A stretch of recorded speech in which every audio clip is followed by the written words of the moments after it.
There's videos about me right now where people are saying terrible things about me.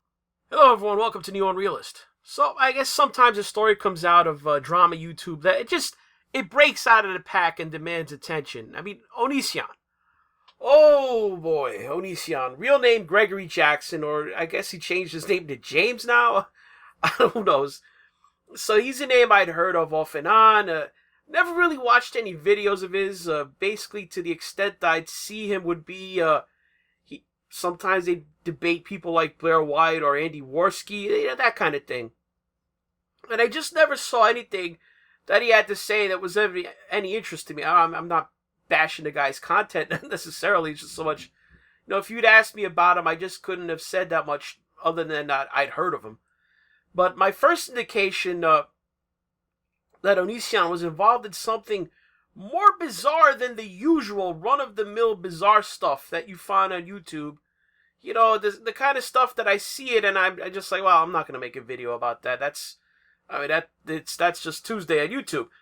But it was when Jeremy of the Quartering and Blair White, they both posted, it was right back to back on my Twitter feed, that Patreon banned Onision from their site over violating their terms of service. So I'm like, oh, Patreon's pretty ban happy. You wonder what happened there. But you see, apparently it was deserved because Onision put out a tweet that revealed the private telephone number of another YouTuber, Billy Dawn Webb.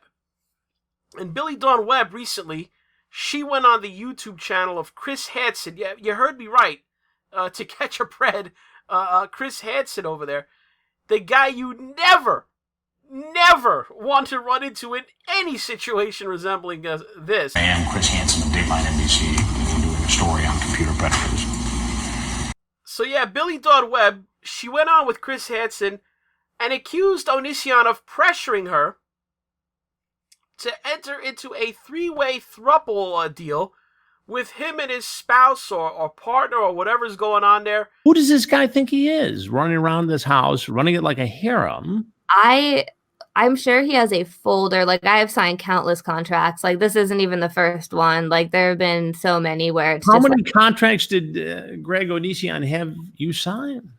I want to say possibly 4 or 5. 4 or 5. And did these have any legal standing whatsoever? I know you're not a lawyer, but I mean, I didn't know at the time. What's the purpose of this? Yeah, but now I realize they have to be notarized to be real, and it's just something he would type up on the computer and put like a little sign here thing on and like call it legal. And what were these contracts for? To stay? Yeah, they would be like, oh, like you'll do this in order to stay, or in order for us to forgive you. Forgive you? Yeah. Why would you have to be forgiven after all this?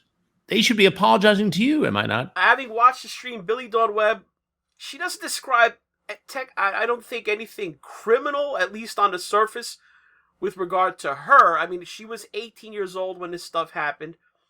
When Onision and his partner, Kai, who I guess back then was presenting as a female and straight, they invited her to move in with them so she could enter into a polyamorous relationship with the wife, who I guess today is known as Kai and presents as a male. But what she described, though, clearly sounds like a grooming behavior, as it quickly morphed into a thing where Billy Dawn Webb was expected to sleep with Onision as well. And her story, what's important about it is that it backs up the allegations of another woman named Sarah. She's 19 now, who earlier went on the Chris Hansen show and accused Onision and Kai of grooming her since she was 14, then convincing her to move into their house at the age of 16, and did the same thing with her, groomed her so that as soon as she was legal, bam, Onision was sleeping with her. And they even went so far as to have her mother sign over power of attorney over her at age 16. I mean, it's just nuts. I mean, there was some crazy stuff with Onision shaving these women's heads. At one point, Onision demanded Billy Dawn Webb let him shave her head as a display of contrition and devotion to him. She refused. But if you listen to all this with Onision, imposing rules where these girls, he moves into his house, basically he gets them to move in, and then suddenly he imposes these rules on them. They aren't allowed in outside relationships. He makes them sign contracts with him, and they become almost like live-in indentured servants. They do the cooking, the cleaning, the childcare, and oh, by the way, ultimately they have to sleep with master. I mean, this has the makings of you remember the Nextvim cult, where you have this authority figure at the top, and you almost get like this hierarchy, and this Kai person who I mentioned before, the spouse or the partner, this alphabet person who's also involved with the girls and the women. She's like the lure. She brings them into the home, or I guess he now, I'm sorry. They isolate them and demand things like shaving their heads. I mean, there's this like mental cruelty, emotional manipulation. There's isolation from their family, and this stuff is just, it's disgusting. Between that and sending, and the real problem that I think that comes to the picture here is the sending of explicit pictures of minors back and forth over the internet, which is the definition. YouTube doesn't like you to use this term, but it's CP. I'll just say that. Onision and Kai, if it's true that they were sending or receiving those kind of pictures with girls like Sarah, who are minors at the time, then they've got some real trouble coming to them. Chris Hansen indicated that he personally has been in contact with the FBI about the Onision situation. I mean, seriously, can you imagine being Onision right now, or this Kai person?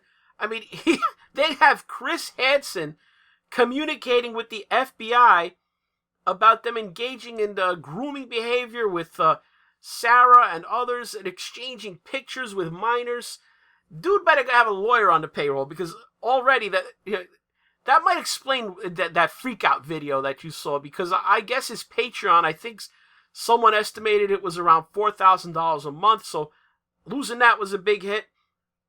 I don't know if this guy knows just how much trouble he's in with respect to criminal liability, because hey, if you want to look into this guy, he's got a long history of drama and controversies, but getting in trouble for criticizing a black woman's hair, or these other petty things that might get you criticized and gain you notoriety on Twitter and places like that, but the kind of stuff that would put you onto Chris Hansen's radar, that lands you in the penitentiary. So my question about this, it really is this. If YouTube is throttling channels like mine, banning other channels outright over their political speech or their beliefs, how do they let this Onision guy run a girl grooming sex cult on their platform? I mean, this is nuts. I think this qualifies as a 5-alarm dumpster fire for YouTube. So if you say the wrong words, you can lose your channel, or your monetization. But in the case of a guy like, say, let's not even look at Onision. How about Austin Jones? YouTube didn't take his channel down until he was practically convicted of 2 counts of kid prawn. So, where he coerced 2 14-year-old fans of his to send him explicit videos. I mean, I don't know what it is, but whenever I do a video on this topic, it just kills you a little bit inside. I mean, there's just some things you don't do. And you see YouTube coming down on people for a lot less than this. And believe me, I don't think YouTube should be doing that. But you know me, I'm totally against censorship. But the fact remains that they are doing it. Yet people like this Onision, they're getting away with it untouched. I mean, one of his channels, Onision Speaks, what is it, Rocket? Look at that, 1.6 million subscribers. Now, I know this is a small corner of the internet, though, and but if I've made some of you who see this aware of this person who didn't know about him before, well, I guess it's worth it in that sense, I suppose. Because this dude has to be stopped before he and his wife, I guess, Kai, husband now, Kai does something to another, underage girl, or convinces them to move in, who doesn't know the MO. I mean, this nutjob, this is the sick thing. He actually made a parody video of himself on Chris Hansen's live stream.